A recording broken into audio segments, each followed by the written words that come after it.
Eskalasi konflik di kawasan Timur Tengah telah memberikan tekanan terhadap ketidakpastian perekonomian global saat ini. Eskalasi konflik terjadi dimulai atas pengeboman yang dilakukan oleh Israel terhadap kompleks kedutaan besar Iran di Suriah pada 1 April 2024. Pengeboman ini dibalas Iran dengan serangan drone dan rudal ke wilayah Israel yang disebut dengan Operation True Promise. Seluruh dunia sedang memperhatikan sekaligus bersiap menghadapi situasi perekonomian yang buruk. Sejak 2020, perekonomian dunia masih belum pulih dari situasi pasca pandemi COVID-19 dan konflik Rusia-Ukraina yang masih berlangsung. Eskalasi konflik di wilayah Timur Tengah tentu akan memberikan tekanan kembali terhadap situasi perekonomian global. Tekanan eskalasi konflik yang terjadi di Timur Tengah saat ini tentu harus disikapi dengan hati-hati. Negara-negara harus mempersiapkan strategi ekonomi sebagai dampak dari eskalasi konflik. Situasi di kawasan Timur Tengah masih jauh dari situasi stabil dan damai. Ada dua isu besar yang harus diperhatikan akibat ketidakstabilan situasi di Timur Tengah. Pertama, kenaikan harga minyak mentah dunia. Sebagai salah satu wilayah penghasil minyak terbesar, kawasan Timur Tengah tentu menjadi perhatian negara-negara tergantung akan impor minyak mentah dari kawasan ini. Data dari Statista 2024 menyebutkan bahwa sepertiga minyak dunia diproduksi di kawasan Timur Tengah, Arab Saudi, Iran, Irak, Uni Emirat Arab, Kuwait, dan Qatar merupakan pemasok minyak mentah terbesar di dunia.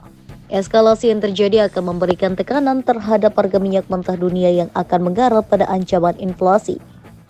Situasi ini diperparah dengan ketidakstabilan di Selat Hormuz yang merupakan jalur distribusi hampir 30% minyak dunia ke berbagai negara importir minyak. Gangguan distribusi minyak selain memicu kenaikan harga minyak global juga akan memberikan tekanan inflasi dan tekanan pada sektor industri yang membutuhkan minyak sebagai sumber energi proses produksi. Melambatnya produksi pada sektor industri akan memberikan dampak berantai ancaman pemutusan hubungan kerja atau PHK sekaligus meningkatnya anggaran negara terhadap subsidi sosial. Kedua, kenaikan tingkat suku bunga global.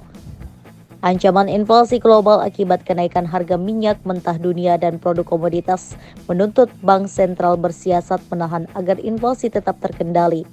Salah satu strategi adalah menaikkan tingkat suku bunga. Banyak negara yang merujuk pada besaran tingkat suku bunga yang dikeluarkan oleh Bank Sentral Amerika Serikat atau The Federal Reserve atau The Fed. Tingginya tingkat suku bunga dapat menjadi bumerang bagi pertumbuhan ekonomi. Dampak dari tingginya tingkat suku bunga adalah perlambatan pertumbuhan ekonomi akibat akses kredit atau pinjaman yang menurun yang tidak dicermati dengan baik akan mengarah pada kondisi resesi ekonomi global. Dampak kondisi yang terjadi di kawasan Timur Tengah juga berdampak pada perekonomian Indonesia. Pemerintah Indonesia perlu memperhatikan beberapa potensi ancaman yang muncul. Pertama, naiknya anggaran subsidi energi karena potensi kenaikan harga minyak mentah dunia dan ancaman inflasi akibat naiknya harga komoditas sebagai dampak lanjutan kenaikan harga BBM.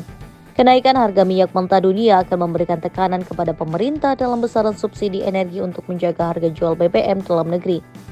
Selain itu, kenaikan harga minyak global akan berpengaruh kepada aktivitas produksi yang sangat mengandalkan minyak sebagai bahan baku produksi. Kedua, perlambatan pertumbuhan ekonomi akibat kebijakan tingkat suku bunga tinggi. Tingginya tingkat suku bunga sebagai respon penetapan tingkat suku bunga The Fed akan menurunkan minat pelaku ekonomi untuk mengambil pinjaman dari bank yang berdampak pada perlambatan pertumbuhan ekonomi nasional. Perlambatan ini tentu juga akan memunculkan ancaman PHK massal yang berpotensi memunculkan masalah sosial baru. Tidak hanya itu, besarnya tingkat suku bunga akan mengganggu aktivitas ekonomi terutama yang berkaitan dengan skema kredit seperti misalnya pembelian rumah, kendaraan bermotor, dan lainnya. Ketiga, pelemahan nilai tukar rupiah sebagai dampak dari ketidakpastian global dan kebijakan suku bunga tinggi The Fed. Pelemahan nilai tukar rupiah memberikan dampak negatif dikarenakan masih besarnya ketergantungan bahan baku produksi impor oleh para pelaku ekonomi domestik. Hal ini tentu akan menyebabkan kenaikan harga barang produksi sekaligus turunnya daya beli masyarakat. Keempat, keluarnya investasi asing dari Indonesia.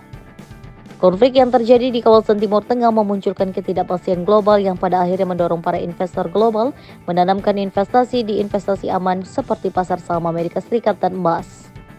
Eskalasi konflik di kawasan Timur Tengah perlu disikapi dengan baik. Dalam konteks Indonesia, pemerintah perlu memberikan perhatian terlebih situasi perekonomian nasional belum pulih akibat berbagai faktor seperti pasca pandemi COVID-19, perang Rusia dan Ukraina, krisis pemanasan global, dan naiknya harga produk bahan pokok imbas dari masalah lingkungan dan pesta demokrasi. Komentar dan